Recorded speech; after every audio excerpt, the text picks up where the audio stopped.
Hey everyone, this is Reviews of Ryan. Today I'm going to be doing a audio review and I'm going to be covering a series. I've never covered a series on this channel and I don't really watch a lot of series, but Shudder went ahead and sent this over to me. It's going to be premiering on April the 6th. They sent me the first 2 episodes and just a little background on this series. So Slasher is a horror anthology series, so you don't have to watch any of the other seasons to actually understand this new season, and it's centered around a mass killer with an unknown motive for killing their victims.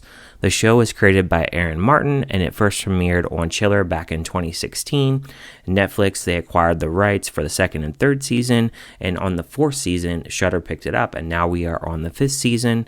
So a little background about what this show is actually about. It follows Basil, a charismatic tycoon whose success is only rivaled by his ruthlessness as he oversees a city on the cusp of a new century and a social upheaval that will see its streets run red with blood. It stars Sadie Snow, Jefferson Brown, Erin McCormack, Clare Mcconnell, Sabrina Gredevich, Rob Stewart, Paula Brand-Katie, Daniel Kash, Lisa Berry, Thom Allison, Gabriel Darku, Salvatore Antonio, and Natalia Rodina. It takes place in the 19th century, so it really kind of reminded me of like a dark Sherlock Holmes kind of deal. The costume designs are very good. It really feels like it's in that time period. You have basically a Jack the Ripper kind of killer going around and targeting these rich and powerful folks. It's this killer known as the Widow, and the first episode really shows someone really rich and powerful that dies and is killed and slashed to death, and it's a very gruesome murder. And the graphic nature of this, it was really surprising to me. It was really cool to see that in a series. I like that we had some practical effects. There's no CGI that I can tell from the first 2 episodes so far. And then you have this detective that's on the trail to look for clues and look who this person or persons that is doing the killings here. The first episode is a very much building of who the Widow is and this killing that occurs and this whole mysteriousness of what the person or persons that is doing these killings in this town. There's this person that gets killed in the first episode, and that person that is killed is obviously a very prolific kind of person, and there's this underlying mystery as to why they actually got killed. But at the same time, we're trying to discover a little bit more about that person, learn a little bit more about social classes and families amongst the group. You're introduced to a lot of characters, and when we get into the second episode, we get a little bit of developing of some of the characters, but not necessarily a lot of development yet.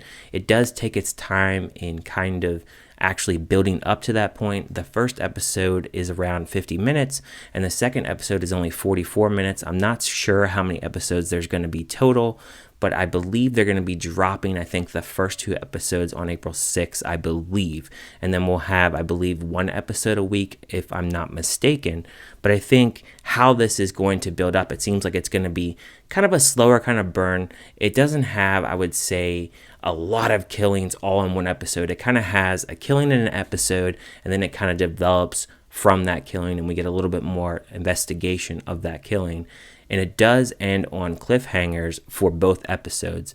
So it does have that rewatchability to want to rewatch the episode, or maybe if you're looking forward to the next episode, it does have that cliffhanger to go like, oh, I really want to watch the next episode. So that is something that really does make me want to keep watching it. And I definitely want to watch the 3rd episode when I can. I like that they have this kind of corruption thing kind of going on. It really does seem like it really does play a lot into social classes, and I'm very interested to see what they're going to do next. If I had any negatives to say about the series so far, is I wish that in the 2nd episode it was a little bit longer. I also wish that some of the characters would be fleshed out a little bit more. Obviously, in 2 episodes, you're kind of developing the story a little bit, and it's really more kind of developing this villain, this person that is going around slashing people. And where is this person? Is it somebody that we know? Is it somebody that we're seeing on screen?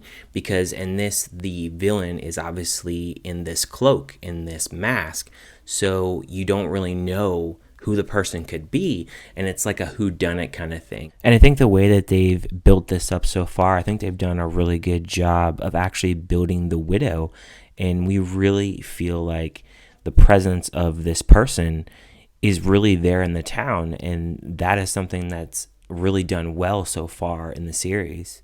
But I just wish that we have a little bit more development with certain characters and learn a little bit more about their past and what they're actually bringing to the series. So as far as a score for this so far, I would give it a 3 out of 5. It's definitely something that I'm enjoying. Hopefully I can give it a even bigger score as the actual series goes along.